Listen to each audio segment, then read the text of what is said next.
নমস্কার বন্ধুরা, স্বাগত জানাই আরেকটা নতুন ভিডিওতে। এমন অ্যাটিটিউড গড়ে তুলুন যে সারা পৃথিবী আপনার ভক্ত হয়ে উঠবে। যেখানে দাঁড়িয়ে পড়বেন সবাই আপনার অস্তিত্বটাকে অনুভব করতে পারবে। কিভাবে সম্ভব? বন্ধুরা, ভেতরটা তৈরি করুন সিংহের মতো, আর বাইরেটা হোক নমনীয়। আজকের এই ভিডিওতে অ্যাটিটিউড নিয়ে আমি বেশ কিছু গুরুত্বপূর্ণ কথা আপনাদের সামনে তুলে ধরব, যেগুলো আপনাদের অ্যাটিটিউডটাকে অনেকটাই রেগুলেট করবে বলে আমার মনে হয়। এর আগে অ্যাটিটিউড নিয়ে আমি আরেকটা ভিডিও বানিয়ে রেখেছিলাম। সেই ভিডিওতে আপনাদের অনেক ভালোবাসা পেয়েছি, কিন্তু যারা এখনও ওই ভিডিওটা দেখেননি তারা এই ভিডিওটা অবশ্যই দেখে নেবেন। এই ভিডিওর লিঙ্কটা আমি এই আই বাটনে দিয়ে দিলাম, সরাসরি এখান থেকে ক্লিক করেও আপনারা সেই ভিডিওটা দেখে নিতে পারেন। বন্ধুরা, আমি আগেই বলেছিলাম অ্যাটিটিউড হলো একটা বিলিফ সিস্টেম। আপনি যেভাবে ভাবছেন ঠিক সেভাবেই আপনার ভেতরে অ্যাটিটিউডটা তৈরি হচ্ছে, আর সেই অ্যাটিটিউডটাই আপনার পার্সোনালিটি বা ব্যক্তিত্বের মাধ্যমে বাইরে প্রতিফলিত হচ্ছে। ধরুন, একটা মানুষের সঙ্গে আপনি প্রথমবার সাক্ষাৎ করলেন। সাধারণত আমাদের অ্যাটিটিউড কি হয়? সেই লোকটাকে জাজ করা, তার বেশভূষা, তার কথা বলার ভঙ্গিমা, যেটাকে আমরা বডি ল্যাঙ্গুয়েজ বলি, তার শব্দচয়ন ইত্যাদির মাধ্যমে আমরা লোকটাকে জাজ করতে চাই, এবং খুব অল্প সময়ের মধ্যে আমরা তাকে টেক ফর গ্রান্টেড করে ফেলি। অর্থাৎ এই লোকটা খুব একটা বেশি এই বিষয়ে জানে না, বা এই লোকটার ধারণা এই বিষয়ে অনেক সীমিত, এর থেকে আমি অনেক ভালো জানি, তাই তাকে থামিয়ে দিয়ে আমরাই বলতে শুরু করি। কি লাভ হয় এতে? এতে একটা অপরচুনিটি মিস হয়ে যায়। কি জানেন? এই লোকটার হয়তো এমন একটা গুরুত্বপূর্ণ তথ্য জানা ছিল যেটা আপনার অজানা, সেটা আর জানা হলো। এটা একটা ক্ষতি। বন্ধুরা, আমাদের মধ্যে দুই ধরনের অ্যাটিটিউড থাকে। নাম্বার ওয়ান, যেটাকে আমরা বলি আর্নিং অ্যাটিটিউড। কিছু কিছু মানুষের এই আর্নিং অ্যাটিটিউডটা থাকে। এটার অর্থ কি? এটার অর্থ হলো যেন তেন প্রকারে আমি অনেক কিছু অর্জন করব। যেই জিনিসগুলো আমি অর্জন করব সেগুলো অর্থ দিয়ে কেনা যায়। যেমন, আমার একটা ছোট বাড়ি আছে, আমি একটা বড় বাড়ি বানাতে চাই। আমার একটা গাড়ি আছে, আমি আরও গাড়ি কিনতে চাই। আমার ব্যাংক ব্যালেন্সটাকে আরও অনেক বেশি বাড়িয়ে নিতে চাই। এরকম আরও বহু জিনিস আছে যেগুলোকে আমরা ম্যাটেরিয়াল কমোডিটি হিসাবে চিনি, যেগুলোকে অর্থ দিয়ে কেনা যায়। আচ্ছা, এই অ্যাটিটিউড থাকা কি খারাপ? আমি কখনোই বলবো না যে অ্যাটিটিউড থাকা খারাপ, বরং এই অ্যাটিটিউডটা আমাদের থাকা দরকার। কারণ অর্থই আমাদের জীবনে একটা অত্যন্ত গুরুত্বপূর্ণ ফ্যাক্টর। কারণ প্রতি মুহূর্তে আমাদের সাধারণ চাহিদাগুলোকে মেটানোর জন্য অর্থের প্রয়োজন। এবং শুধু আমার নয়, আমার সঙ্গে যে সমস্ত মানুষরা ওতপ্রোতভাবে জড়িয়ে আছে, প্রত্যেকের জীবনকে সুরক্ষা দেওয়া এটা আমার কর্তব্য, আমার দায়িত্ব। এবং তার জন্য আমাকে অর্থ রোজগার করতেই হবে। যতটা বেশি সম্ভব করা দরকার সেই চেষ্টা করার মধ্যে কোনো ভুল নেই।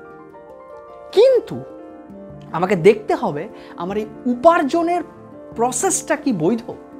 যদি বৈধ হয় তাহলে সেই ব্যাপারে আর আপত্তি থাকার কোনো কথাই না। আমি কখনোই কন্ডেম করছি না যে earning attitude is wrong attitude.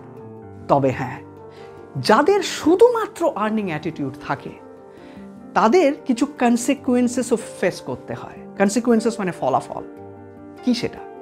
যারা শুধুমাত্র আর্নিং অ্যাটিটিউড নিয়ে থাকে তারা দেখবেন বেশিরভাগ সময় ডিপ্রেস থাকে। একটা অজানা অ্যাংজাইটিতে তারা কিন্তু বেশিরভাগ সময় ভুগতে থাকে। তাদের মধ্যে একটা জেলাসির উদ্রেক হয়, একটা আনহেলদি কম্পিটিশনের মধ্যে যেন তারা সবসময় নিজেদেরকে খুঁজে পায়। কোনো ঘটনা থেকে তারা খুব তাড়াতাড়ি শর্ট টেম্পার হয়ে যায়। ভেতরে ভেতরে সবসময় যেন বিভিন্ন জায়গা থেকে ইনসাল্টেড ফিল হতে পারে। আর এই সমস্ত কিছু আপনার পিস অফ মাইন্ডকে মারাত্মকভাবে ক্ষতি করে। একটা মানুষ তার ফুল ফিট লাইফ কিন্তু লিড করতে পারে না। এটা হলো আর্নিং অ্যাটিটিউড। এবার আসুন আরেকটি অ্যাটিটিউডে, যেটাকে আমরা বলি লার্নিং অ্যাটিটিউড। বন্ধুরা, এটাও এমন একটা অ্যাটিটিউড যেখানেও কিন্তু মানুষ একটু লোভী হয়, তারাও কিছু অর্জন করতে চায়। কিন্তু এখানে তারা যেই জিনিসটা অর্জন করতে চায় সেটা কিন্তু অর্থ দিয়ে কেনা যায় না। কি সেই জিনিস? সেগুলো হলো যেমন কিভাবে আমি ধৈর্যশীল হতে পারি, এটা শিখতে পারা। কিভাবে আমি খুব ভালো মতো কথা বলতে পারি মানুষের সঙ্গে। কিভাবে আমি অনেস্টি শিখতে পারি।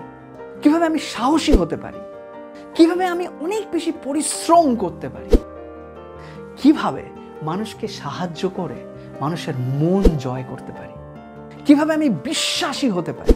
কিভাবে আমি আমার ভাষাকে আরো ভালো মতো করে ব্যবহার করতে পারি। এই জিনিসগুলো এমন জিনিস যেগুলোকে অর্থ দিয়ে কেনা যায় না। আর বন্ধুরা, এটা একবার অর্জিত হলে কেউ আমাদের কাছ থেকে এই জিনিসগুলোকে ছিনিয়ে নিতে বা কেড়ে নিতে কখনোই পারবে না। আর যে ব্যক্তির এই অ্যাটিটিউড থাকে তাকেই বলা হয় লার্নিং অ্যাটিটিউড। বন্ধুরা, এই জীবনটা প্রতিটি পর্যায়ে আমাদের কিছু না কিছু শেখায়, আর আমাদের লার্নিং অ্যাটিটিউড সেই শেখার দরজাটা খুলে দেয়, যেখানে আমরা কঠিন পরিস্থিতিতেও অনেক কিছু শিখতে পারি। যেমন একটা উদাহরণ বলি, একটা মানুষ একটা ব্যবসা করছে এবং সেই ব্যবসা করতে করতে তার একটা বিরাট ক্ষতি হলো। ক্ষতিটা এমন যে যেখান থেকে ঘুরে দাঁড়ানোটা বেশ কঠিন। যারা আর্নিং অ্যাটিটিউড নিয়ে চলবে তারা এই পরিস্থিতিতে ডিপ্রেসড হয়ে পড়বে, মারাত্মক ডিপ্রেসড হয়ে পড়বে এবং খুব তাড়াতাড়ি ব্যবসা গুটিয়ে অন্য প্রফেশনে চলে যাবে। কিন্তু যারা লার্নিং অ্যাটিটিউড নিয়ে আছে তারা এই ক্ষতির কারণটা খোঁজার চেষ্টা করবে, এখান থেকে কিছু শিখবে, নিজেকে গুছিয়ে নেবে, নিজেকে আরো বেশি প্রস্তুত করে আবার এই ব্যবসায় ঘুরে দাঁড়াবে। বন্ধুরা, এই পৃথিবীটা অত্যন্ত কঠিন। আজকে যদি পরিস্থিতি আপনার অনুকূলে থাকে, আপনি যদি খুব স্মুথলি আজকের দিনে এগিয়ে চলেছেন এমন হয়, তাহলে এটা ভাবার কোনো কারণ নেই যে এই পরিস্থিতিটা চিরকাল আপনার অনুকূলে থাকবে। পরিস্থিতি প্রতিকূল হবেই, জীবনে ঝড় আসবেই, সেটা আগে হোক বা পরে হোক, ঝড় উঠবেই। আর সেই পরিস্থিতিতে একমাত্র আপনার অ্যাটিটিউডই পারে আপনাকে সেখান থেকে বের করে আনতে। তাই নিজের অ্যাটিটিউডকে সবসময় লার্নিং মোডে রাখুন, নিজের ইন্টেলেক্টকে সবসময় বাড়িয়ে চলুন, আর এই পৃথিবীর রূপী জীবন যুদ্ধকে উপভোগ করুন একটা পজিটিভ অ্যাটিটিউড নিয়ে। এই ভিডিওটা আগের পার্টের সঙ্গে যুক্ত করলে অ্যাটিটিউড নিয়ে একটা পরিষ্কার ধারণা আপনাদের সামনে ফুটে উঠবে। আপনার অ্যাটিটিউড আপনার আভ্যন্তরীণ শক্তি, যেটা আপনার ব্যক্তিত্বকে দারুণভাবে নিয়ন্ত্রণ করে। প্রতিটা মুহূর্তে কিছু শেখার চেষ্টা করুন, দেখবেন জীবনে কোনোদিনও হেরে যাবেন না। আজ এইটুকুই। খুব শিগগিরই আরেকটা ভিডিও নিয়ে আপনাদের সঙ্গে দেখা হচ্ছে। খুব ভালো থাকবেন।